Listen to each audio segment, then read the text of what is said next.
তারা তাদের উদ্দেশ্য ব্যর্থ হয়েছে এবং ভবিষ্যতেও যদি কারো এই ধরনের পরিকল্পনা থাকে এই জাতিকে মেধাশূন্য করার, তারাও আবারও ব্যর্থ হবে।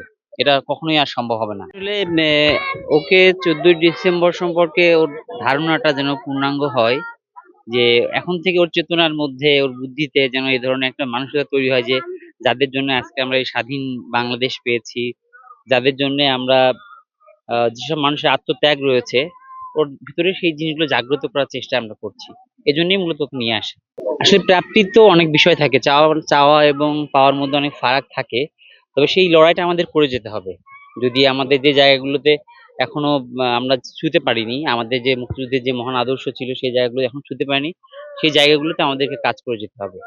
তারা তাদের উদ্দেশ্য ব্যর্থ হয়েছে এবং ভবিষ্যতেও যদি কারো এই ধরনের পরিকল্পনা থাকে এই জাতিকে মেধাশূন্য করার, তারাও আবারও ব্যর্থ হবে। এটা কখনোই আর সম্ভব হবে না।